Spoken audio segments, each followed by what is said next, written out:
Hello la team, bienvenue dans ce moment d'échange entre make-up artistes. Je suis Mélissa, maquilleuse professionnelle, formatrice et fondatrice de la FMR Makeup Academy, qui est une plateforme en plein développement destinée aux maquilleurs professionnels francophones.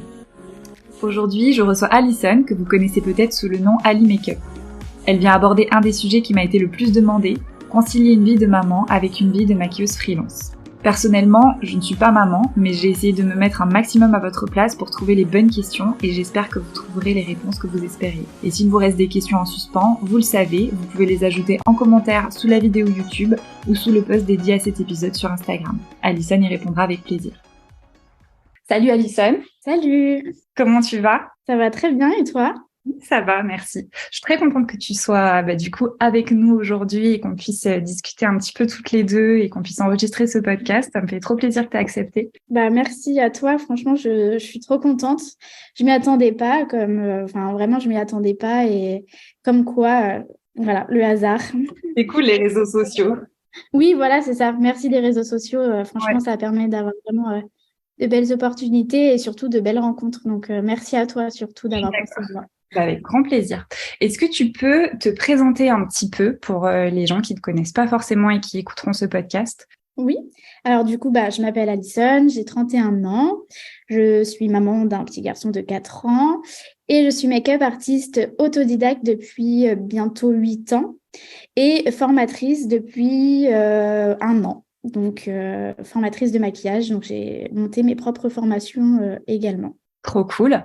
Est-ce que tu peux, je sais pas, nous dire par exemple ton Instagram, comme ça les personnes pourront aller checker, même si je mets à chaque fois les liens vers ton compte, ton site internet et tout.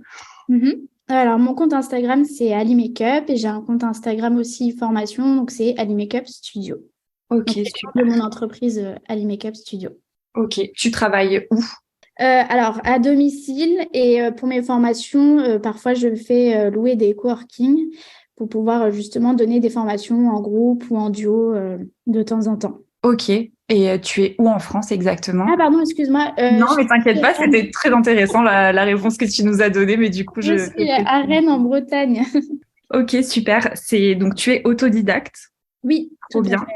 trop intéressant. Est-ce que tu peux nous parler un petit peu de ton parcours? Oui, bien sûr. Alors, déjà, je vais commencer par le commencement. Donc, j'ai fait des études dans la vente.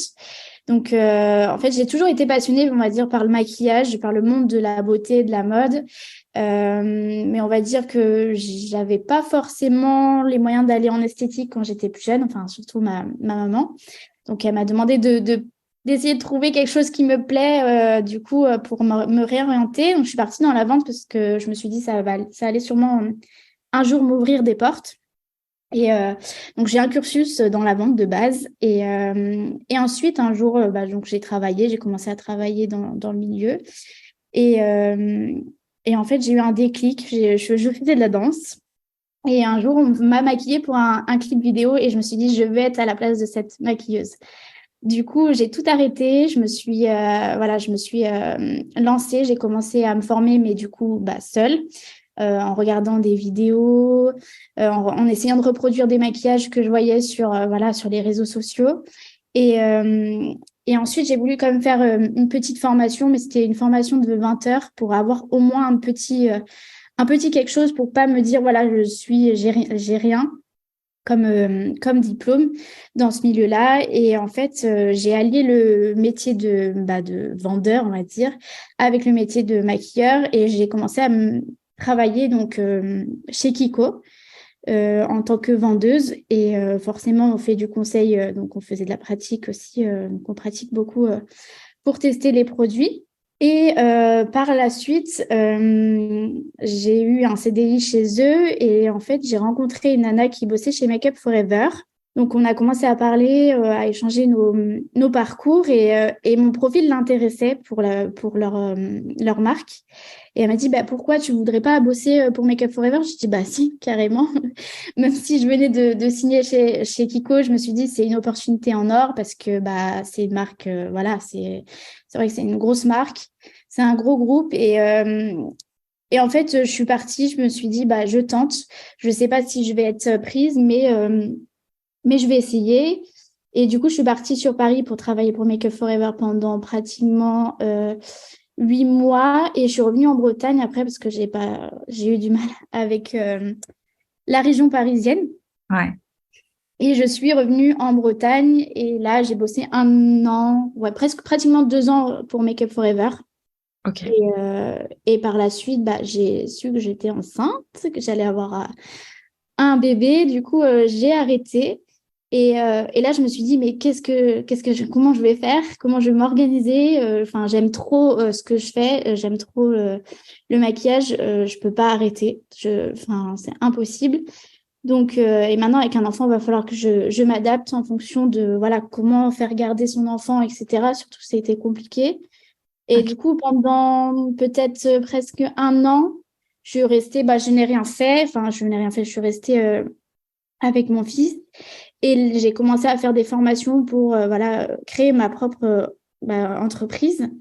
Et par la suite, une fois que c'était lancé, je suis revenue, parce que j'étais plus sur Rennes, j'étais vers Lorient. Je suis revenue sur Rennes et là, du coup, je me suis lancée en freelance et j'ai commencé voilà, à travailler vraiment à mon compte officiellement, du coup. Et du coup, tout a démarré il y a 2 ans. 2 ans et Ok. demi. Voilà. Alors, du coup, tu nous as fait un peu le déroulé rapide C'est ça. de J'ai toutes ces, fait plein de der- choses. de toutes ces dernières années et de tout ce parcours. Je t'avoue que je t'ai laissé finir parce que c'était très intéressant, mais du coup, j'ai pas mal de questions. Oui. Je vais revenir volontairement, on va dire bien en arrière. Quand tu as parlé du fait que tu as fait ta formation en 20 heures en Mhm. maquillage pour avoir un petit diplôme, Oui. alors déjà, comment tu as fait tes recherches pour trouver cette formation? Qu'est-ce qui a fait que tu t'es décidé sur cette formation-là? Donc 20 heures, et si tu peux développer un peu ce qui s'est passé dans cette formation, c'est cool. Et Mhm. est-ce que tu as eu je vais dire un vrai diplôme à la fin quand je m'explique du coup, quand je dis vrai diplôme, Reconnu. déjà quand on est maquilleur, peut-être que certaines ne le savent pas, donc je vais le dire, on n'est pas forcément obligé d'avoir un diplôme pour exercer. Il y a des écoles de maquillage en France qui ne délivrent pas forcément de diplôme reconnu par l'État. Elles sont très peu à délivrer un diplôme reconnu par l'État. Donc c'est pour ça que je te pose la question. Est-ce que du coup tu as eu un diplôme, on va dire classique, ou est-ce que tu as eu un diplôme reconnu par l'État? Alors, pas du tout. Alors, du coup, j'ai eu un diplôme du coup, pas reconnu par l'État. C'était vraiment, on va dire, une attestation de formation. Ouais, c'est un Euh, certificat comme quoi voilà. tu as suivi la formation. Tout à fait, ouais, Ok. c'est ça. En fait, quand j'ai cherché à trouver une petite formation, parce que par rapport aussi, on va dire, aux finances, comment dire, j'ai trouvé Make Up Forever forcément sur Paris, mais sur Paris, il faut monter sur Paris, il faut l'hébergement, Mm, il y mm. a un certain prix aussi la formation, même si tu prends la plus courte. Et en fait, j'ai trouvé la seule formation, on va dire, sur Rennes, c'était celle-ci, dans le maquillage, donc c'était sur 2 jours. Et après, j'avoue, je n'ai plus ou moins rien appris dans le sens où j'avais déjà les bases que j'ai appris sur cette formation-là. En fait, j'étais surtout contente d'avoir un sorte de certificat pour certifier que j'ai les bases pour pouvoir me lancer en fait en tant que make-up artiste. Ouais, Alors t'as envie que d'avoir, de faire une formation pour te sentir plus légitime et pour avoir, entre guillemets, c'est confirmation ça. que oui, Ouais, tu sais faire, quoi. ouais, c'est ça. Du coup, tu m'as dit que c'était une formation de 20 heures et là, tu me parles de 2 jours. J'imagine que du coup, c'est 2 jours peut-être par semaine ou comment ça s'est Oui, passé? ouais, c'est ça. 2 jours, ouais, par semaine. Ok, 2 jours par semaine et c'était au sein, je sais pas, d'une école. Est-ce que c'était avec une maquilleuse que t'avais ciblée et du coup, tu l'as fait avec elle? Comment t'as choisi ça? Alors, pas du tout, c'était plus une académie donc qui proposait des formations, voilà, maquillage, style, etc. Donc c'était une personne du coup qui avait son école, elles étaient deux et qui du coup qui sont maquilleuses, esthéticiennes. Donc j'avais pas ciblé par rapport au style du maquillage comme on peut faire maintenant pour nos formations aujourd'hui. Mhm. Maintenant, c'est vrai pour se former, on va vraiment cibler la personne, le maquilleur. Et là, bah, ça remonte, hein, c'était il y a 8 ans. Il n'y avait pas encore cet engouement autour du maquillage. Donc, les seules formatrices qu'il y avait, c'était soit bah, du coup avec un profil d'esthéticienne, donc qui m'ont appris en fait les bases. Et voilà, donc c'est pour ça que je te disais que j'ai appris vraiment les bases sur ces 2 jours et je les avais déjà. Donc voilà. Ok. Et du coup, Mm. j'imagine que c'était un autofinancement. Enfin, tu te l'es financé Oui, toute seule, c'est t'as pas ça. eu forcément d'aide, hein. Ouais. Ok, je comprends bien. Donc, du coup, contente d'avoir eu confirmation, mais c'était pas non plus une formation incroyable de ce que j'entends. Bah, avec du recul, parce qu'aujourd'hui, les formations, enfin voilà, t'en as des formations incroyables. Mais pour moi, il y a 8 ans, c'était super parce qu'en fait, j'étais dans l'engouement voilà, je touchais à ce que je veux faire depuis toute petite et je pense que j'étais dans un engouement, donc j'étais trop contente. Et avec du recul, je me dis, mais en fait, non, enfin, une petite formation, c'est sympa, mais par exemple, pour quelqu'un qui veut se maquiller lui-même, par exemple, ou un automaquillage, mais pas pour devenir make-up artiste.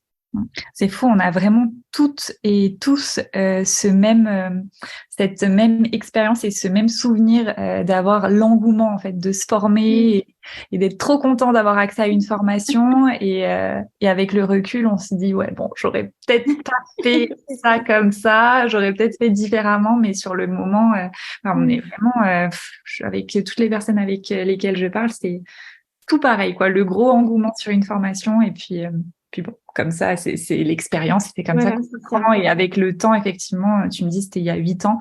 Moi, c'est pareil, je me suis formée il y a à peu près 10 ans. Donc, entre-temps, ça a vachement changé Évoluer, bah oui. Mm. et des formations. Ok, Oui, donc trop cool. Formation. Après, tu bosses chez Kiko, si j'ai bien compris, oui, c'est ça. en clientèle Oui, chez c'est Kiko, ça. donc, conseil. J'imagine très bonne expérience du coup de pouvoir mettre en pratique un petit peu ce que tu faisais. Ah bah complètement. Ouais. Franchement, j'ai adoré. Bah pareil, j'étais dans l'engouement, j'étais dans un monde des bisounours, c'était des paillettes, j'étais vraiment dans mon élément, vraiment ouais, pourtant ça reste Kiko maintenant avec du recul, je me dis bah voilà, c'était pas non plus la meilleure boîte enfin la meilleure marque, mais c'était pour moi bah ouais, la meilleure marque sur le moment. Ouais, non, franchement, j'étais trop contente de toucher enfin, à du maquillage parce que c'est vrai que même si j'en touchais déjà avant, je me maquillais moi, mais de maquiller les autres, enfin, ouais, vraiment d'évoluer aussi parce que forcément, quand tu pratiques, t'évolues, de te voir évoluer, enfin, franchement, et de faire des rencontres aussi de d'autres passionnés, ouais, c'était vraiment trop chouette et ouais, j'ai bien aimé cette expérience-là aussi. C'est très formateur, ouais, de Oui, travailler en complètement. clientèle quand on sort de formation, ou bah, comme toi, hein, c'était autodidacte, mais je suis d'accord, mon expérience dans la vente, du coup, moi, c'était chez Mac, mais c'était hyper formateur, bien plus que Ah mon oui, école de maquillage d'ailleurs. une école, bah oui, complètement. Je suis d'accord avec Donc, toi. je te rejoins complètement. Donc, du coup, bah, commerce. Donc, j'imagine Voilà. horaire de commerce, même après quand tu as bossé pour Make Up Forever. Et du coup, on va toucher un peu au vif du sujet pour lequel bah, on discute aujourd'hui. J'imagine que devenant maman, les horaires du commerce, c'est pas, Non. c'est pas incroyable pour une vie de maman. Non, c'est pas compatible même, je dirais. Ouais, c'est pas du tout compatible avec une vie de maman. Euh, non, c'est pas compatible. C'est bah, surtout que les horaires des crèches, des nounous ou autres finissent vers 18, 19 heures maximum. Et quand tu bosses dans la vente, c'est soit entre 19 heures et 21 heures grand max, tu finis. C'est pas du tout compatible. Vraiment, ouais, c'était beaucoup trop compliqué. J'ai essayé hein, de me remettre dedans quand j'ai eu mon fils, mais non, c'était trop de contraintes. Et pourtant, j'aime beaucoup aussi bien le maquillage, mais aussi la vente parce que j'adore enfin, le relationnel avec les clients. Et j'aimais beaucoup ça. Et du coup, bah, ouais, c'est pas compatible. Vraiment, c'est trop de logistique. Ouais, c'est vraiment par rapport aux horaires que c'était difficile à gérer, j'imagine. Ben voilà, et puis tu travailles aussi les week-ends, donc si tu veux, comment dire, avoir ton freelance à côté, tu peux pas parce que les week-ends, bah, c'est là où tu bosses parce qu'il y a des mariages et tu peux pas négocier tout le temps tes samedis. Enfin, il y en a d'autres qui travaillent avec toi et qui veulent aussi des samedis. Enfin, non, c'était vraiment pas compatible du tout au projet et à la vie de maman, c'était pas compatible. Ouais, bah, j'imagine que si tu voulais allier le maquillage freelance plus ton emploi du temps bah, dans la vente, du coup, plus ta vie de maman, là, effectivement, Non, non, mais j'ai plus grand. ouais, effectivement. Et du coup, je te pose la question. Bien sûr, hein, tu me dis si c'est un sujet que tu veux ou pas aborder. Mais tu étais en couple quand tu as eu quand tu as eu ton Oui, fils. oui, oui. Non, ouais, je suis toujours avec mon conjoint. Et lui, il est dans la vente aussi, donc dans le D'accord. commerce. Donc, c'était pas compatible du tout, vraiment, pour le coup. C'est ma question. Voilà, c'est ça. En fait, c'était pas compatible parce que lui aussi, il est dans le commerce. Et du coup, bah, vraiment, enfin, ça allait être compliqué au niveau de l'organisation. Et même pour les samedis, enfin, voilà, comme je disais, c'était pas compatible du tout. Donc, il fallait trouver une autre solution. Ok. Et donc, la solution? Eh ben, c'est d'enfin se lancer, de se mettre à son compte. Pendant voilà longtemps, j'ai voulu le faire, mais c'est vrai que j'attendais vraiment le bon moment. Et je pense que c'était pour moi le bon moment. Donc, on était revenu sur Rennes, habiter sur Rennes, parce qu'on était sur Lorient quand j'ai eu Mhm. mon fils. Donc, qui est on va dire une ville un peu plus voilà un peu plus calme, où il y a un peu moins de boulot dans ce métier-là. Et Rennes, on va dire, c'est un peu la capitale de la Bretagne. Donc, c'est là où vraiment j'ai commencé le métier de make-up artiste, où j'ai commencé à me faire connaître. Donc, je suis revenue sur Rennes. Et du coup, j'ai commencé à bosser avec un photographe avec qui j'avais déjà eu du coup un contact avec lui. Et puis, j'avais plein d'idées. Je lui dis, est-ce que tu veux faire du contenu avec moi? Je suis trop intéressée. Je suis passionnée. J'ai plein d'idées. Et il m'a dit carrément. Et en fait, tout a commencé par là, par cette collaboration avec lui. Et, euh, et là, tout s'est enchaîné. Je me suis mise à mon compte. Enfin, tout a vraiment à avancer bah, sur ce côté-là. Et ouais, j'étais trop contente. Je me suis dit, enfin, ça y est, je me lance. Enfin, je vais faire ce que je veux faire depuis, depuis tout le temps. Ok. Mm. Et alors là, vraiment, tu m'en parles comme si c'était hyper fluide, hyper facile. Toutes les décisions se sont prises comme ça. Euh, Peut-être que je vais poser des questions où toi, ça ne t'a peut-être pas traversé l'esprit, mais moi, je Mhm. me dis, une fois que voilà, t'es maman, t'as ton fils, tu t'en occupes, est-ce que ça t'a pas fait peur, typiquement, de te mettre en freelance et de te voir te dire que, enfin, des questions de garde ou, Mhm.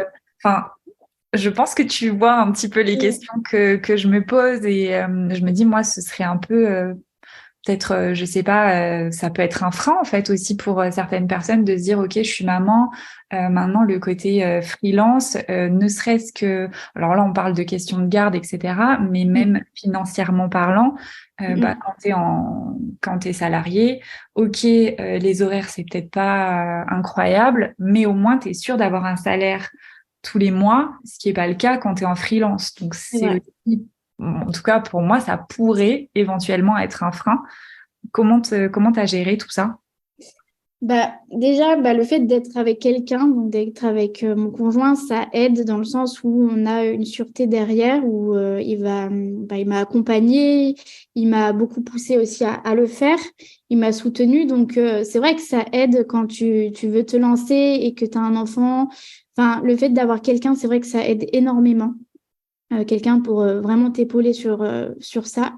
Après, voilà, oui, c'est vrai que bah, le fait de se mettre à son compte, ce qui est bien, c'est que tu peux vraiment, bah, du coup, bah, faire tes propres horaires. Donc si vraiment le moyen de garde, par exemple, voilà, ça se termine à 18h, tu peux toujours essayer de faire tes journées en fonction de la nounou, de la crèche, de l'école. Ça m'a beaucoup aidé. Après, pour tout ce qui est revenu, c'est vrai que ça fait très peur au début. Moi, j'ai eu la chance, vu que j'ai été salariée avant, j'ai eu l'aide de Pôle emploi qui, du coup, comblait, on va dire, quand je faisais pas un bon mois, comblait, je sais plus comment ça s'appelle, je crois que ça s'appelle le maintien chez Pôle emploi. Pour comment dire, les auto-entrepreneurs, ils t'aident à la création de ton entreprise. Si par mois, par exemple, tu fais un mauvais mois, bah, ils vont toujours te combler par rapport à tes, comment dire, Ouais, ouais, c'est ton chômage en fait. ouais, ton chômage, voilà. Donc, on va dire ça aussi, ça m'a permis d'avoir une garantie, une sûreté aussi derrière. J'avais mon conjoint, j'ai aussi le Pôle emploi pour vraiment me lancer. Donc, je l'ai eu pendant un an et demi. Donc, j'étais pendant un an et demi, voilà, soulagée d'avoir quelque chose. Donc, je savais que je me lançais pas non plus dans le vide. Mais je savais qu'après ces un an et demi, j'avais intérêt d'avoir carburé pour pouvoir se faire un réseau, pour avoir des clientes, pour avoir du travail, pour pouvoir en vivre, enfin en vivre, sinon bah, tout s'arrête. Sinon tout s'arrête, je suis obligée de reprendre un boulot et voilà, et mon rêve, on va dire, va se terminer. Et, euh, et c'est vrai que c'est dur.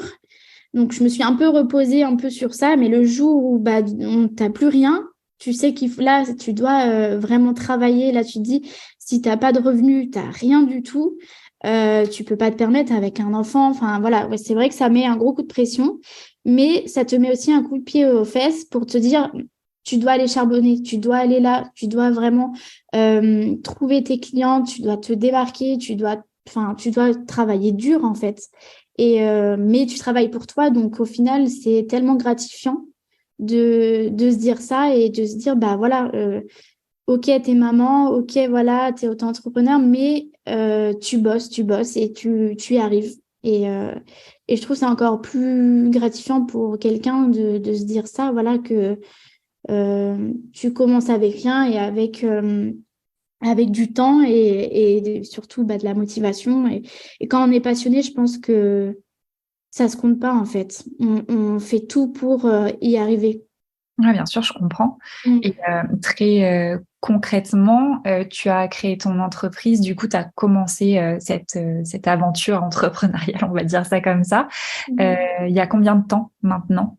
Ça fait un peu plus de 2 ans. Donc, ça fait un peu plus de 2 ans. Si je fais bien dans la chronologie, donc un peu plus de 2 ans, tu as eu une sûreté, entre guillemets, avec ta période de chômage pendant 1 an et demi. C'est ça. Et du coup, à partir d'1 an et demi, plus d'aide, donc plus de filet de sécurité. Ouais. Et est-ce que du coup, c'était bon, ton travail à payer, t'as pu en vivre, ou ça a été un petit peu dur les premiers temps, et comment ça s'est passé?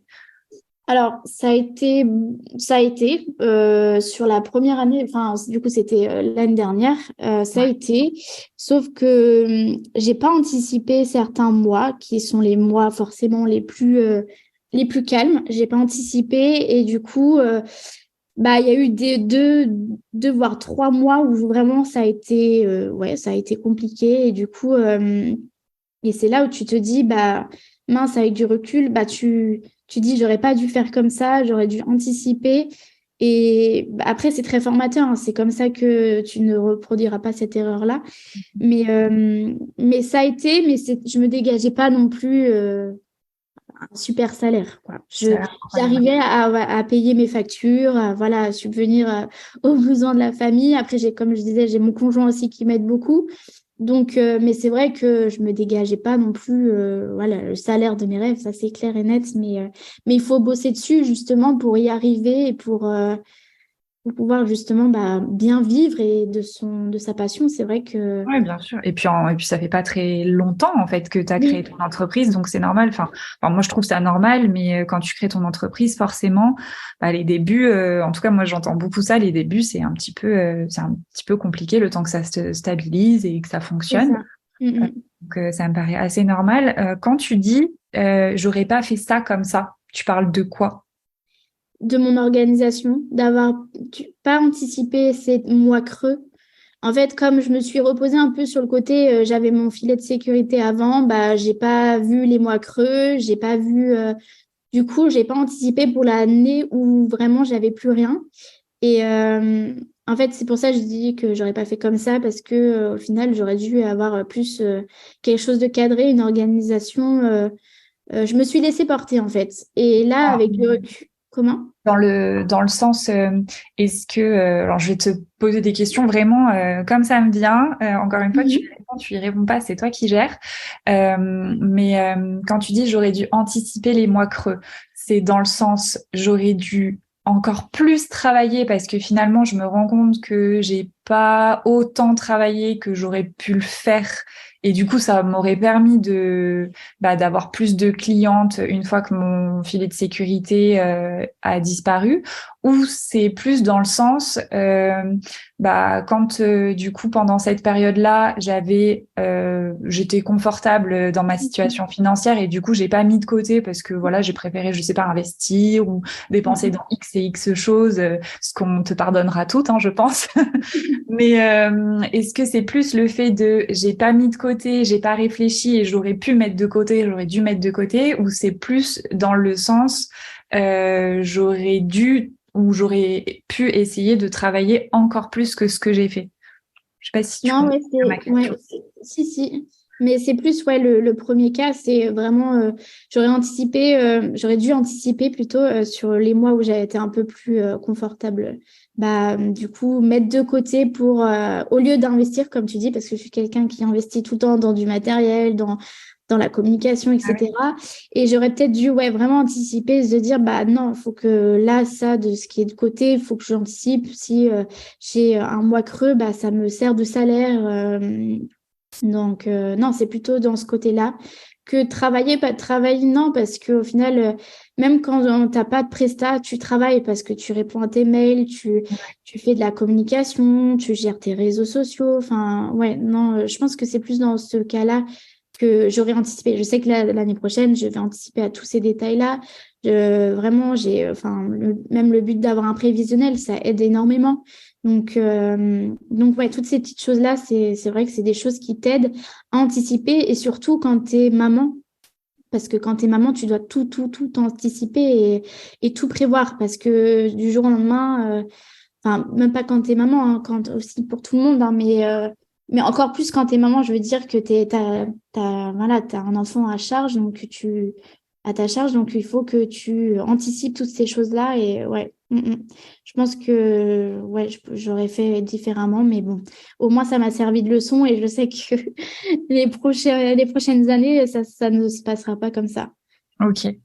Et alors, je suis pas sûre d'avoir toutes les questions que les mamans peuvent se poser parce que ben, moi, j'ai pas d'enfant. Mhm. Mais là, la question qui me vient, c'est comment tu gères du coup la garde de ton fils par rapport aux rendez-vous qui peuvent, typiquement, je me dis les samedis.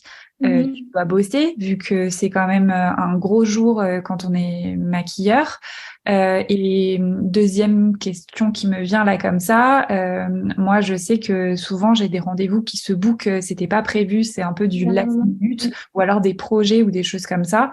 Et c'est vrai que je me dis quand t'es un peu seule à gérer ton planning, du coup tu peux dire oui et c'est ok et c'est cool. Mhm.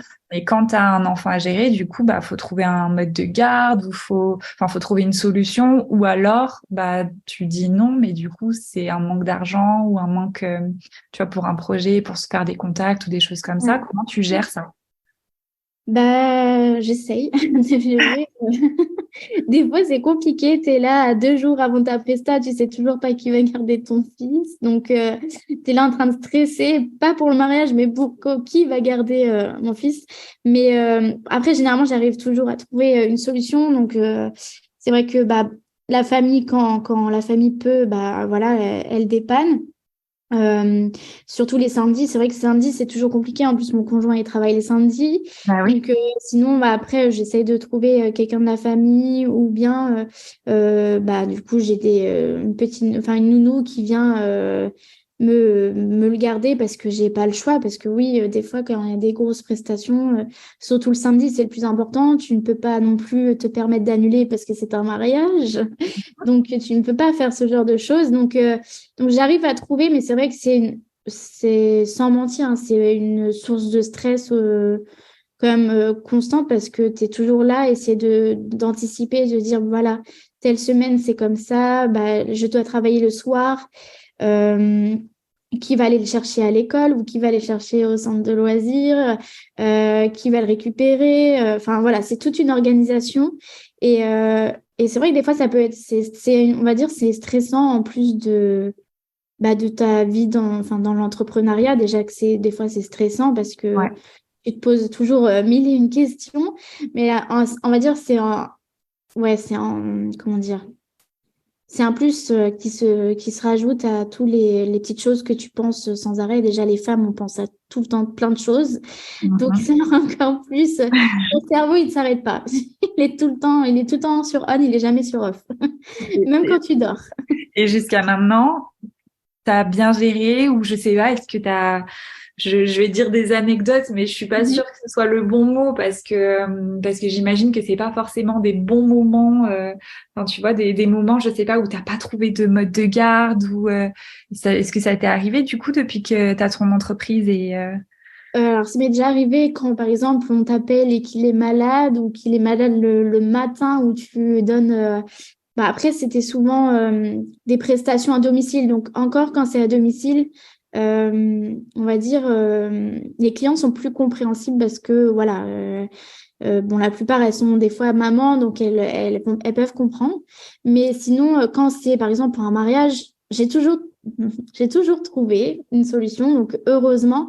Mais c'est vrai que ramener son enfant à un mariage, en fait, enfin, c'est pas professionnel. Donc, c'est vrai que j'essaie toujours de trouver. Et ça m'est déjà arrivé hein, de le garder, mais du coup, on était plus dans le cadre où vraiment c'était à domicile. Donc, voilà, à j'essaie. ton domicile ou c'était au Oui, domicile de ta cliente, à son non, domicile? à mon domicile. Oui, ouais. Ouais. Et du coup, tu reçois tes clientes aussi à ton domicile. Tu te déplaces, Alors, tu reçois. voilà, c'est ça. En fait, du coup, souvent, souvent bah, du coup, pour tout ce qui est essai, elle se déplace à mon domicile et tout ce qui est essai marié. Et le jour J, moi, je me déplace, du coup. Ok, Mm. super. Est-ce que, bah maintenant, ça fait plus de 2 ans que tu es à la fois chef d'entreprise et puis, bon, ça fait du coup 4 ans et il a ton fils.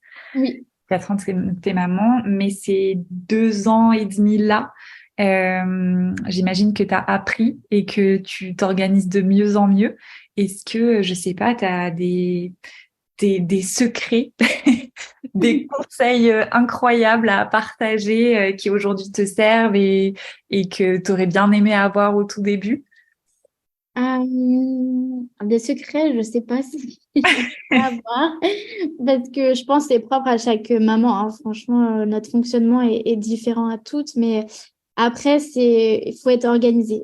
C'est une question d'organisation, enfin, faut vraiment anticiper d'une semaine à une autre. Vraiment, si on est organisé et qu'on reporte rien au lendemain, ça Mhm. devrait rouler. Mais sinon, après, quand on est maman, on peut être vite débordé.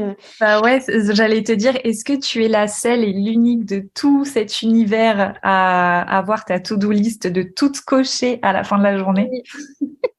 Pas toutes. Ah non, j'ai pas un to-do list. Au contraire, j'en ai, je ne sais pas combien, j'en ouvre par jour. Mais non, Mhm. je n'ai pas coché. Des fois, je reporte beaucoup au lendemain. Mais parce Ouais. que ta journée, des fois, tu te poses. Moi, je pose des fois le soir, il est 22h, 22h30. Et encore, je me pose, mais des fois, je suis en train de travailler sur mon téléphone, sur mon PC. Tu as l'impression que tu t'arrêtes jamais. Mhm. Et même quand tu vas te coucher, tu as toujours 36 000 questions. Demain, je dois faire ci, demain, je dois faire ça.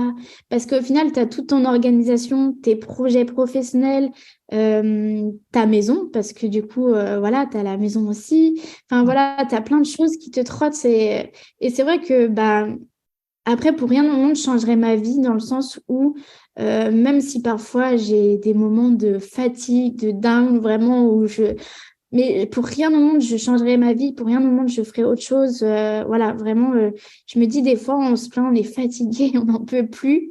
Mais, mais j'aime trop ça au final parce que quand on me dit, mais Alison, t'as du temps, repose-toi. Je dis non, ce Mhm. temps-là, je dois le garder pour justement avancer dans mes projets et construire un peu plus, voilà, un peu plus plein de choses. Enfin, voilà, j'ai toujours des idées, donc non, je peux pas. J'arrive pas à me vraiment. à Ouais, c'est ça me... quand t'es compliqué, c'est ça qui est compliqué quand t'es auto-entrepreneur et que t'as ton entreprise et que pour beaucoup, c'est comme ça quand on est dans le make-up, c'est une passion et c'est ça qui nous tient et du coup, c'est difficile de faire la distinction entre temps perso et temps pro parce que moi, je le dis très souvent quand j'étais en CDI. Mhm. Je rentrais le soir ou pendant mon jour de repos, ben en fait, je faisais exactement ce que je fais là au quotidien parce que ben, ça me faisait plaisir de le faire. Donc en fait, c'est compliqué, je trouve, la frontière entre les deux. Donc, Mhm. je pense que c'est ça que tu essaies de dire aussi pendant ton temps libre. En même temps, c'est des choses, oui, aujourd'hui, c'est parce que tu as ton entreprise et ça sert à ton entreprise, mais en même temps, c'est quelque chose que tu aimes faire C'est et ça. j'imagine que ça te nourrit. Donc, Ouais, complètement. ça doit être compliqué, effectivement. Est-ce que tu pourrais nous expliquer ce que c'est une journée type?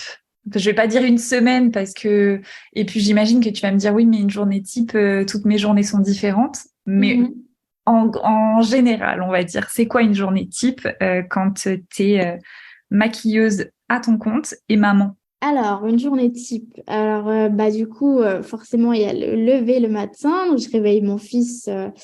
Du coup, maintenant, il est à l'école. Donc, je réveille mon fils. Donc, il déjeune, je le prépare. C'est très, très rapide. Je l'habille. Enfin, il s'habille. Ensuite, voilà, et on part à l'école. Je le dépose à l'école. Moi, je suis en Alors cours. attends, j'ai une question avant que tu ailles plus loin.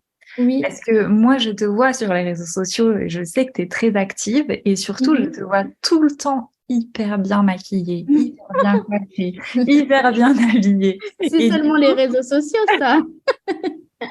ouais, mais je me dis, en plus qu'elle est maman, à quelle heure tu te lèves pour est-ce que tu te lèves vachement plus tôt pour pouvoir prendre le temps de te make-upper, etc. Ou est-ce Mhm. que je sais pas, tu prends un temps plus tard dans la journée? Alors, bah justement, quand je le dépose à l'école, je suis en jogging, pas maquillée, Ouais. et je le dépose pour revenir justement me doucher, me préparer, parce que non, je garde ce temps-là pour pouvoir dormir, Ouais. parce que du coup, sinon tu dors très très peu. Déjà que même en temps normal, je dors, allez, 6 heures par nuit. Du Mhm. coup, non, je garde Dors vraiment 6 heures par nuit parce que il y a des personnes qui dorment très peu. J'ai notamment une de mes collègues, Badine, tu passes par là, si elle m'entend, elle a besoin de 4 ou 5 heures par nuit. Alors elle va me dire non, c'est pas que j'ai besoin, c'est que c'est comme ça maintenant. Tu vois, elle a pris le Ouais. Bah, c'est ça. mais moi, je suis une grosse dormeuse. J'ai vraiment besoin, si je dors 4 à 5 heures par nuit, c'est pas possible. Je sais pas, je peux pas vivre comme ça. Donc, est-ce que vraiment, toi, c'est pareil, t'es du genre à très peu dormir, c'est comme ça, t'as toujours été comme ça? Ou est-ce que c'est parce que, bah, avec la force des choses, maintenant, tu dors un peu moins? Non, c'est ouais, j'aime beaucoup dormir, mais on va dire les 6 heures, c'est depuis que je suis devenue maman, parce que Ouais. bah, mon fils, il a fait ses nuits très, très, très, très tard. Et du coup, je dormais plus, enfin, mon sommeil a toujours été coupé. Même encore aujourd'hui, il a 4 ans, ça arrive qu'il se réveille dans la nuit, donc des fois, ton sommeil, il est coupé. Et en fait, tu es habitué à ces 6 heures-là. Et puis, je préfère me coucher tard parce que j'aime bien profiter quand même un peu de ma soirée, dans le sens où je coupe, voilà, je me pose, il est 22 heures. Je vais pas me coucher une demi-heure après. Donc, je reste un petit peu. Et du coup, forcément, bah, je me couche tard et je me lève tôt. Mais je pense que maintenant, je suis habituée. Après, comme tout le monde, on aimerait Ouais. avoir plus d'heures de sommeil. Mais c'est juste bah, pas possible parce qu'il faut se lever déjà pour l'amener à l'école. Mhm. Et, mais après, c'est que après vraiment où je me pose, où je me prépare. S'il y a des choses à faire à la maison, je le fais. Et ensuite, bah, voilà, je pars faire ma journée. Donc soit c'est journée shooting, ça peut être enchaîner les essais mariés ou journée de formation. Mhm. Et, euh, et voilà, après pour enchaîner bah, du coup ma journée, bah, je finis grand max avant 18h30 parce que si, par exemple, ma journée se finit plus tôt, bah, peux aller le chercher à 16h30. Ou Mhm. sinon, bah, grand max, je les laisse en garderie et 18h30, dernier carrage, je dois aller les chercher. Et, euh, et ensuite, je rentre. Des fois, je rentre pas tout de suite. J'ai des courses à faire. Donc, je vais rentrer les 19h, 19h30. Il faut préparer à manger, Mhm. la douche. Mhm. Voilà, le temps de tout mettre ça en place. Ensuite, moi, je mange, mais enfin, nous, on mange vraiment après mon fils, vers 21h. Quand mon conjoint il est 20h30. Donc, on se pose à 21h, on mange. Lui, il est déjà couché, mon fils. Et le temps de manger, tu débarrasses, tu vas prendre ta douche, tu te poses, il est 22h30 dans le canapé. Et voilà ma journée type. Ok. Et encore, des fois, je travaille encore à 22h sur mon Ouais, PC. bah ouais, Ouais. j'imagine. Donc du coup, ta journée, si j'ai bien compris, c'est vraiment une estimation, tu me dis, mais j'ai l'impression qu'elle commence, en fait, ta journée de travail, c'est à peu près de 11h à 18h, quoi. Je dirais même 10h. Ouais, 10h. 10h. Ouais. Parce que le temps que je le dépose à 8h30. Ouais. Et ouais, 9h30, j'ai besoin d'une heure pour me préparer, mais aussi pas que me préparer, mais faire des petits, voilà, si j'ai des Ouais, petites bien choses sûr. à faire, vaisselle, etc. à la maison. Et ouais, 10h, ma journée commence jusqu'à, ouais, voilà. Ok. Ouais, donc finalement, une journée classique. Voilà, c'est ça. Ok. Et ça, c'est du coup, on va dire toute la semaine, Oui, samedi y compris. oui. Parce que la journée du samedi, bon, il n'a pas école, Non, il n'a pas école, il a mais foot. Du coup, ouais, donc en plus, il y a les activités voilà, c'est ça. extrascolaires aussi. Ouais, mais Ok. bah, tu as l'impression d'avoir une vie vraiment à 100%. Là, pour le coup, tu as l'impression de vraiment être tout le temps actif. Vraiment. Ouais, t'as une vie à 3000 à l'heure. Voilà, c'est ça. Je me dis, avant, en fait, je faisais rien, je glandais.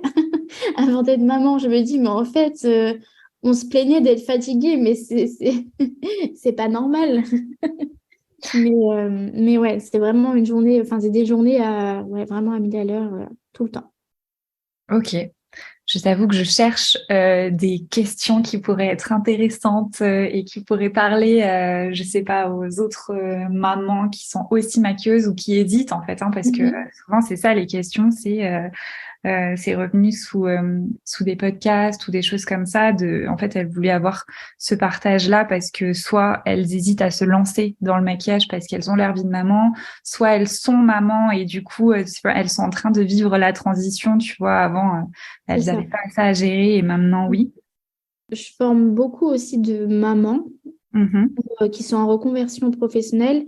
Et, euh, et ce qui me revient le plus souvent, c'est elles ont besoin justement déjà de partir le côté enfin, le côté salariat, c'est vrai que elles ont besoin d'avoir leur indépendance, elles ont besoin d'avoir quelque chose qui les passionne et surtout pour aménager aussi pour leurs enfants, pour avoir du temps pour leurs enfants.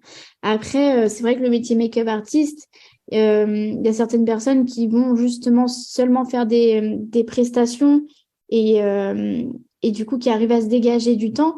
Après, moi, si des fois j'ai une vie à 1000%, c'est parce que si j'ai envie d'évoluer, j'ai envie aussi, je veux pas rester seulement make-up artist, je veux vraiment faire évoluer mon entreprise. Mais ça, c'est le côté entrepreneuriat, hein. Forcément, une fois qu'on met le pied dedans, je pense que on a toutes envie ou tous envie d'accroître notre entreprise, en fait, Mhm. et de toujours avoir, enfin, viser plus haut, voir plus haut, voir plus loin. Donc forcément, tu es obligé d'avoir une vie à 1000%. Après, je dis pas que je profite pas avec mon fils et mon conjoint, hein. On arrive à trouver des moments quand même pour pouvoir profiter. Mais du coup, ces moments-là sont super précieux et il faut les garder. Mais, euh, mais quand je parle avec les mamans, bah voilà, je pense que il faut pas avoir peur de se lancer parce qu'il y en a beaucoup du coup qui se lancent et qui ont besoin de ça parce que voilà, ça permet aussi d'être épanouie en tant que femme. Et c'est vrai, quand on devient maman, on a tendance à vraiment penser qu'à notre enfant ou qu'à nos enfants et être qu'une maman. Et c'est vrai qu'il faut penser aussi au côté, on est une femme avant tout et on a besoin aussi, nous, d'être épanouie, de faire quelque chose qu'on aime. Donc, si on a une passion et qu'on veut se lancer, moi, je trouve qu'il faut vraiment foncer. Enfin, il faut pas avoir peur d'échec. Je sais que c'est dur, hein, mais de le dire mais euh, mais je pense que ouais, c'est important de le faire aussi avant tout pour nous, pour notre épanouissement personnel. Et j'ai l'impression que, en tout cas, du peu que tu nous en as parlé, j'ai l'impression que ton conjoint te soutient beaucoup. Ça, c'est un truc que je trouve essentiel, effectivement, quand tu te lances dans l'aventure entrepreneuriale, d'avoir un soutien, j'ai limite envie de dire indéfectible de la part de ton conjoint, parce que bah, vous êtes une famille. Donc, j'imagine que c'est un gros point positif bah, pour toi, en fait, dans ton entreprise. Ah bah, complètement. Je pense même qu'à l'heure d'aujourd'hui, je ne serais même pas là où je suis si il m'avait pas poussée. Parce que tout au début, quand je suis partie pour Make Up Forever, je me suis dit non, je veux pas partir. On sera à loin. Lui, il est à Rennes, moi, enfin, c'était à Paris. Je dis, je veux pas partir et tout. Et c'est lui, il m'a dit non, c'est une occasion en or. Tu veux vraiment faire ça, t'es passionné. Il m'a poussé, il m'a toujours poussé. Et c'est vrai que c'est tellement important d'avoir toujours, enfin, quelqu'un de toute manière pour s'appuyer et pour quelqu'un pour nous soutenir. Mais c'est vrai que je pense que à l'heure d'aujourd'hui, si je suis là, c'est aussi une grande partie grâce à lui. Même si lui va dire non, c'est toi. Je sais que très bien que c'est lui qui me pousse au quotidien, même quand il y a des moments qui sont plus difficiles, bah, il essaye euh, de toujours penser positif et du coup, forcément, bah, ça aide et ça aide à te donner de la force et d'aller encore, bah, du coup, plus loin, te surpasser tout le temps. Donc, ouais, c'est vrai que c'est très, très important et bah, je le remercierai jamais assez de m'avoir poussé autant dans ce métier-là Ouais, parce que je pense que voilà, je serais pas là encore aujourd'hui. Ouais, je pense que j'aurais peut-être arrêté entre-temps, j'aurais sûrement arrêté et j'aurais été encore salariée.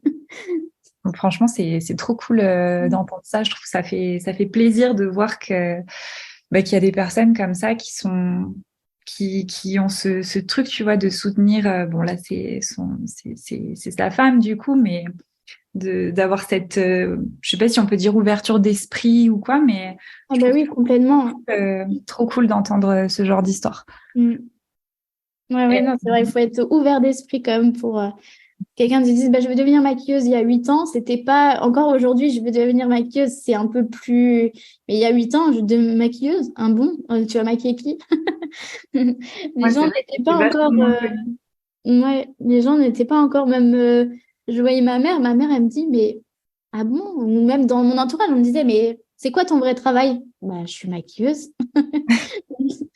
Mais c'était pas encore, ouais, c'était pas encore ancré. Maintenant, c'est devenu des métiers d'avenir. Hein. De toute façon, les métiers créatifs, voilà, grâce aux réseaux sociaux, le digital a tellement, enfin, tout a changé en fait. Non, je sais pas. Moi, j'ai envie de dire, on se rend pas compte. Tu vas me dire si tu penses Mhm. pareil.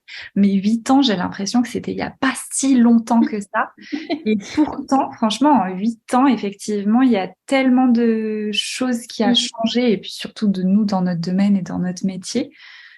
Mais c'est vrai qu'il y a, moi je vais dire 10 ans, mais il y a 10 ans, c'était pas du tout aussi connu. Il y avait pas tout ça sur les réseaux sociaux. Et quand je disais que je voulais devenir maquilleuse, les gens me disaient, OK, bah, faut que tu fasses esthétique, quoi.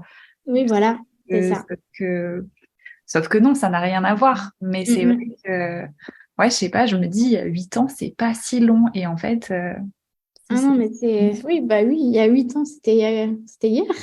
ben ouais, et Mais pourtant c'est non. vrai. Non, ouais, non, non, et ouais, c'est vrai que ça a tellement changé, mais comme tu dis, c'est grâce aussi énormément au digital, aux réseaux sociaux, Ouais. hein, que ça a évolué. Mais, euh, mais ouais, c'est vrai que bah, du coup, j'ai l'impression que toutes les années, de toute manière, ça évolue. Mais ça va encore plus Ah vite oui. qu'avant. Parce que bah, avec le digital, ça évolue tellement vite, surtout. Et c'est aussi grâce au digital que nous, on évolue plus vite aussi. Donc forcément, voilà, ça aide. Je pense qu'il y a 8 ans, on se serait, enfin, je me serais lancée plutôt il y a 8 ans. je pense que j'aurais pas le même impact qu'il y a 2 ans. Ah, mais c'est sûr, c'est sûr. Là, Voilà. aujourd'hui, c'est vrai que les réseaux sociaux, enfin, rien qu'Instagram où on peut se créer un site web C'est et ça ça. fait de la publicité, j'ai envie de dire gratuite. Alors oui, tu y passes un temps fou. Donc, Mm. c'est pas gratuit en temps, en tout cas, mais c'est Clairement. gratuit dans le sens où voilà, c'est pas financier. Mais c'est vrai que enfin, c'est génial. Oui, Quand tu te ouais. lances, que tu veux faire connaître ton entreprise, c'est une chance incroyable, hein. Ah oui, complètement. Ouais, c'est ce que je dis tout le temps, Et c'est une vitrine gratuite. complètement. J'ai Mm. une question que je vais quand même oser te poser. C'est vraiment pas pour être oiseau de mauvais augure, surtout que j'ai l'impression que, enfin voilà, vous avez une super belle histoire et j'ai adoré l'entendre. Mais si jamais tu n'avais pas eu ce conjoint incroyable-là, si tu avais été maman célibataire ou sait-on jamais ce qui peut se passer dans l'avenir, est-ce que enfin, comment t'aurais envisagé ça? Je sais pas si tu comprends bien ma question, mais c'est plus parce que je pense en fait, toi, tu as une chance incroyable du coup d'être soutenue par ton Mm. conjoint et du Oui, coup oui. d'être, enfin voilà, vous êtes deux à soutenir les besoins de la famille et à vous occuper de votre fils, mine de rien. Mais Mm. j'imagine qu'il y a beaucoup de mamans célibataires qui vont nous écouter et qui vont certainement se dire, bah ouais, mais du coup, moi, je suis pas dans cette situation entre guillemets idéale là. Comment je fais, tu vois, par exemple? Oui, bah oui. Euh, Bah après, oui, je pense que toutes les mamans sont comment dire, des warriors parce que je pense que quand on veut, on va toujours tout faire pour réussir, déjà aux besoins de notre enfant, mais même qu'on soit seul ou en couple, je pense que on peut toujours réussir à faire. C'est vrai qu'il y aura des moments beaucoup plus difficiles et tu auras sûrement, bah, t'auras pas personne, on va dire, sur qui tu peux t'appuyer, sur quelqu'un qui va te remonter le moral ou qui va essayer de te redonner cette force. Mais euh, mais tu vas voir ton enfant et là, tu vas te dire non, je peux pas, je suis obligée, c'est pour lui, c'est pour eux, je vais trouver cette force. Et je pense que quand on devient maman, on trouve une force incroyable pour tout, vraiment pour tout, même si on a des moments où on est vraiment fatigué, on est au bout.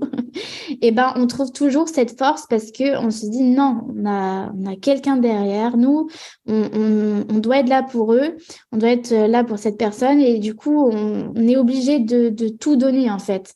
Et, euh, et je pense que quand on est une maman, enfin seule, moi j'ai eu une maman qui a élevé ses 3 enfants seule, du coup, bah, je sais ce que c'est. Et quand je l'ai vue, parce que moi, j'avais une dizaine d'années quand elle s'est séparée de mon père, euh, je l'ai vue au bout du bout, mais je l'ai vue aussi se relever, trouver une force incroyable pour vraiment nous élever, enfin, pour élever 3 enfants. Elle a tout donné et je me dis, je pense que quand tu as des enfants, tu trouves une force que même toi, tu ne sais pas d'où vient cette force.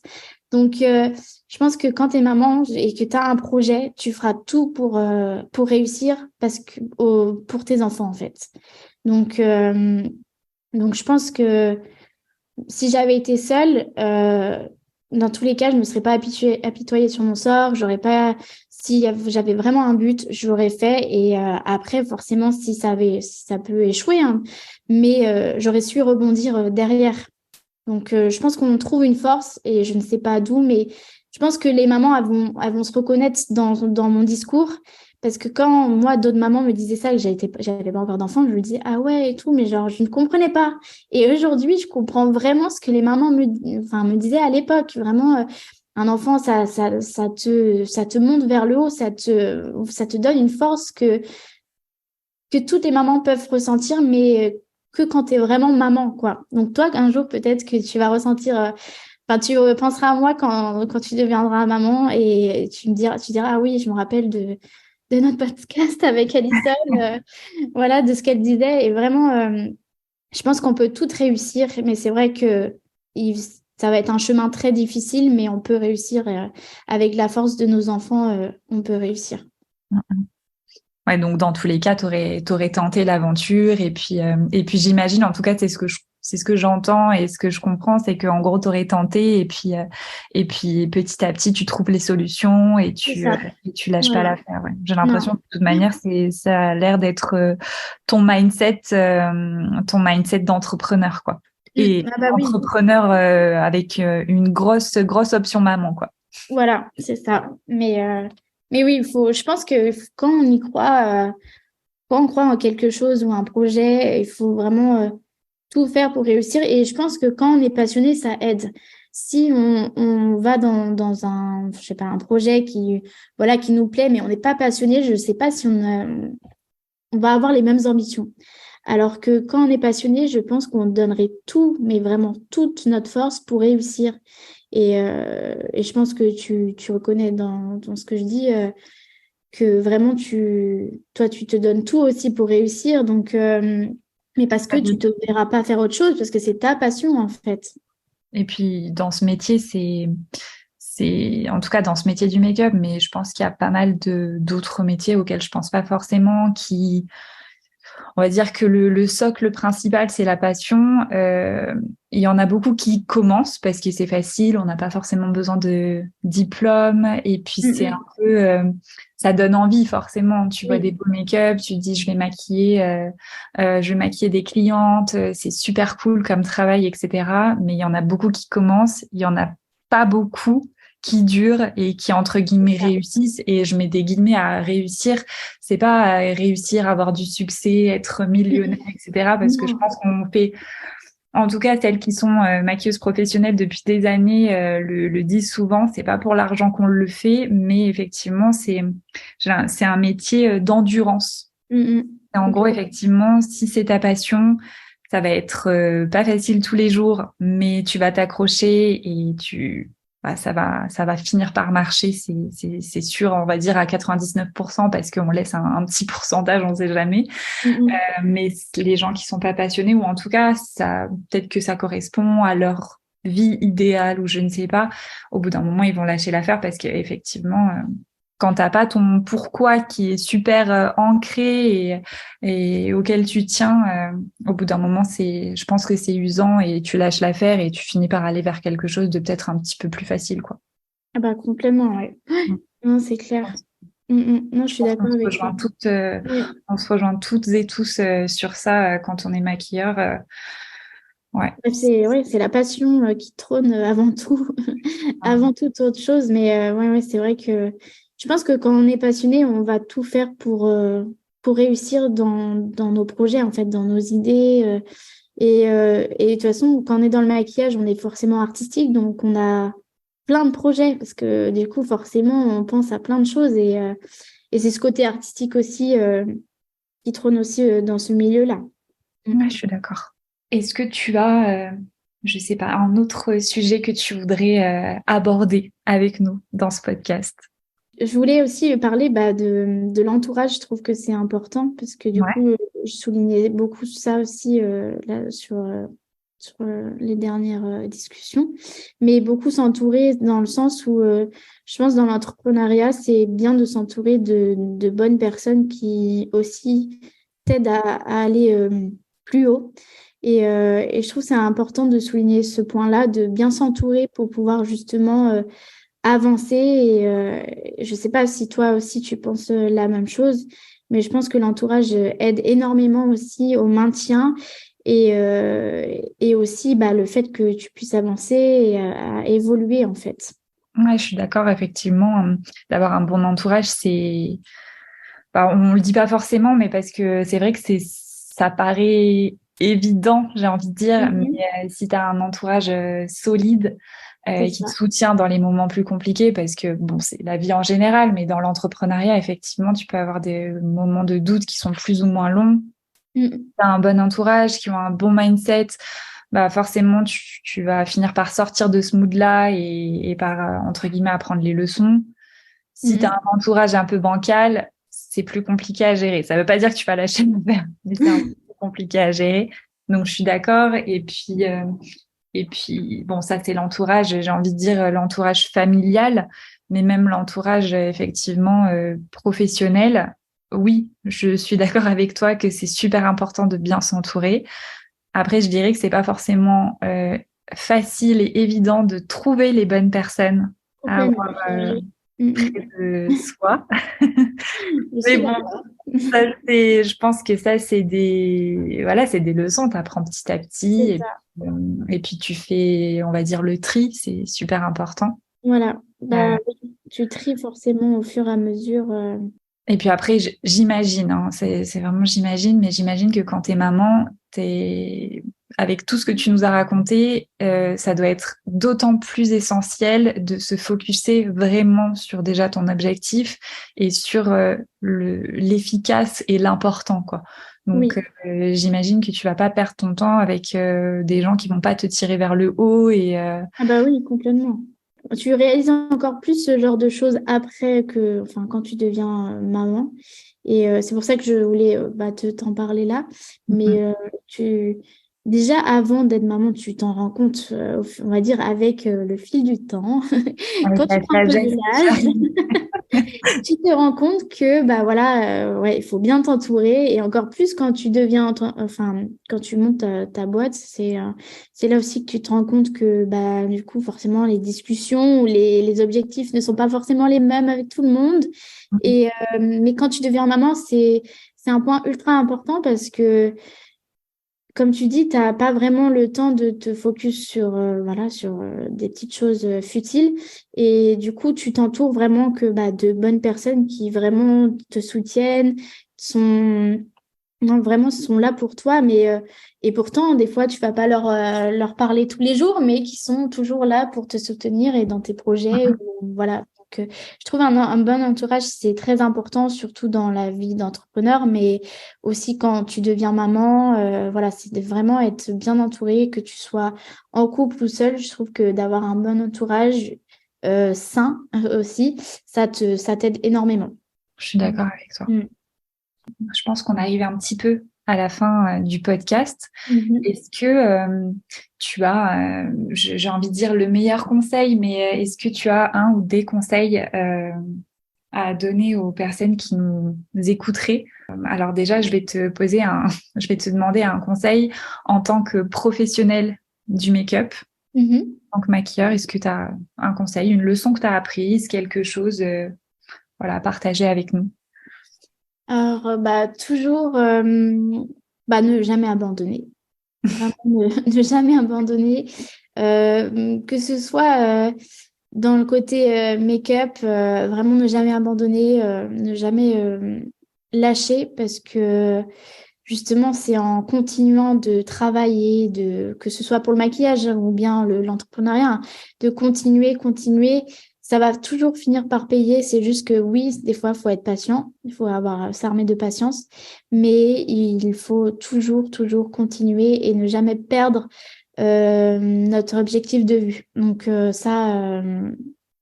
c'est vraiment le conseil que je peux donner. Et c'est vraiment de rester focus sur ses objectifs, ne jamais abandonner. Et voilà. Ok. Et là, en fait, la deuxième question, ça rejoint un petit peu, mais j'allais te demander ton meilleur conseil en tant que chef d'entreprise. Je pose la question parce que c'est vrai que quand on est maquilleur, bah voilà, on a un métier dans les mains qui est de maquiller les gens. Mais du coup, être maquilleuse à son compte, c'est aussi bah, gérer une entreprise et c'est super important. Bah, moi, je fais un peu la distinction entre les deux parce que c'est vraiment deux grosses casquettes en fait qu'on a toutes quand on est à notre compte. Complètement. Est-ce que tu as je sais pas, ton meilleur conseil ou quelque chose dans le sens chef d'entreprise? Alors, le conseil, c'est surtout ce que je peux donner comme conseil, c'est vraiment rester professionnel jusqu'au bout. Même si derrière on reste des humains, je trouve que c'est important de garder le côté professionnel parce que c'est ça qui nous représente, c'est notre image. Et je pense que dans l'entrepreneuriat, le professionnel règne beaucoup parce qu'on peut penser que, bah oui, forcément, entrepreneuriat, chef d'entreprise, t'es forcément professionnel, pas tout le monde. Donc, je pense que le côté professionnel, c'est vraiment, j'appuie beaucoup sur ce point-là, surtout quand je donne mes formations à mes élèves, c'est vraiment être professionnel jusqu'au bout, être présentable. Enfin, c'est notre image en fait. Donc, beaucoup faire attention sur ce point-là. Je sais que j'aime beaucoup en parler. Voilà, le côté professionnel, c'est notre image. C'est comme notre image de marque. Au final, on est des maquilleurs, mais aussi enfin, ça reste notre marque. Donc, on doit forcément être présentable, faire attention à tout. Et voilà, franchement, je pense que c'est un point qui est très important de souligner, qu'on souligne pas forcément parce que pour nous, bah oui, forcément, on est entrepreneur, enfin, on est dans l'entrepreneuriat, on est forcément professionnel et on oublie ce côté-là, et ce point-là, et je trouve que c'est important de le souligner. Je suis d'accord avec toi, ouais. Est-ce que tu as un mot pour la fin, une leçon que tu as apprise ou une pensée, souvent je dis une pensée qui t'aide à avancer au quotidien. Ça, je crois que c'est le mindset un peu entrepreneur où ça m'aide un peu d'avoir une pensée quotidienne qui fait tenir dans cette aventure entrepreneuriale. Je dis toujours, penser positif attire le positif. Du coup, je pense que c'est surtout ça, c'est penser positif et vraiment, toutes les choses vont vraiment arriver. Enfin, tous les jours, quand des fois, même tout va très bien, hein, je me dis, il faut que je pense positif aujourd'hui. Je dois, voilà, je dois vraiment réussir ce que je veux faire. Et du coup, ouais, je pense que penser positif, c'est très important. C'est ça, tu te dis ça le matin quand tu te réveilles? Tu te dis, il Oui. faut que je pense positif, même si il y a rien de particulier. Non, ouais, parce que comme je dis, penser positif attire le positif. Donc, des fois, quand tu es en plein doute, tu te dis, ah là là, j'espère que ça va. Et je me dis, pense positif. Et du coup, je me dis, bah, je vais forcément attirer le positif, donc ça va forcément me retomber dessus un jour.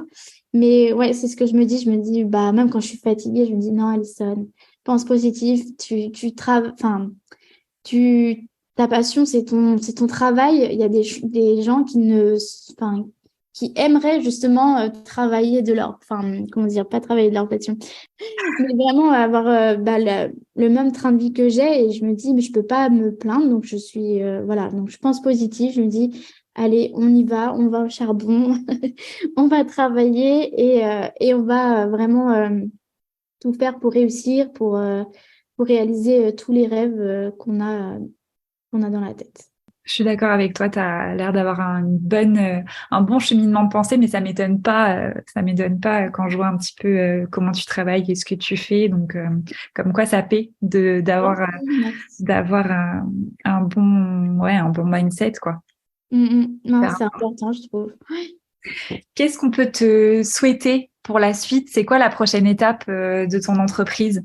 Si tu as envie de nous en Oui, parler, parce que je sais que bah, la parfois c'est prochaine. des trucs un peu Ouais. secrets ou Bah, après, la prochaine étape, bon, dans la suite logique de ce que, voilà, c'est du coup d'avoir mon studio pour pouvoir justement, euh, comment dire, faire évoluer mes formations. Donc, j'aime ouais. beaucoup ce côté-là, enfin, le côté formation, j'adore.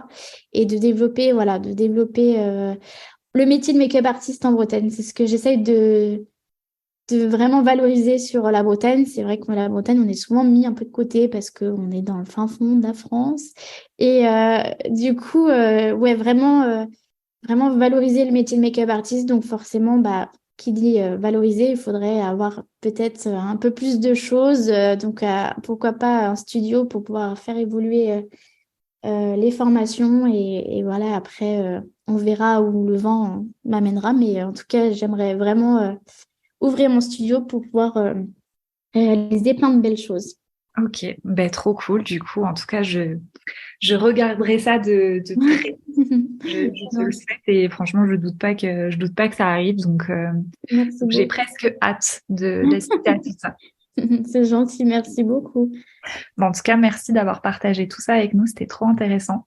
Bah, c'était vraiment avec plaisir. Franchement, merci beaucoup, surtout à toi d'avoir pensé à moi. Et vraiment, merci infiniment. C'était vraiment chouette. Et j'espère que ça t'a plu aussi, mon parcours. Ah ouais, c'est trop intéressant. Moi, j'adore. De toute manière, à chaque fois que j'enregistre un podcast, je me dis toujours ça. Je me dis c'est trop enrichissant de pouvoir Enrichissant. discuter avec d'autres professionnels Je sais pas, à chaque fois, j'ai l'impression de... Bon, alors, c'est du côté professionnel, hein, mais à chaque fois que j'enregistre un podcast, j'ai l'impression de connaître la personne avec qui je discute. Donc, je trouve ça trop cool.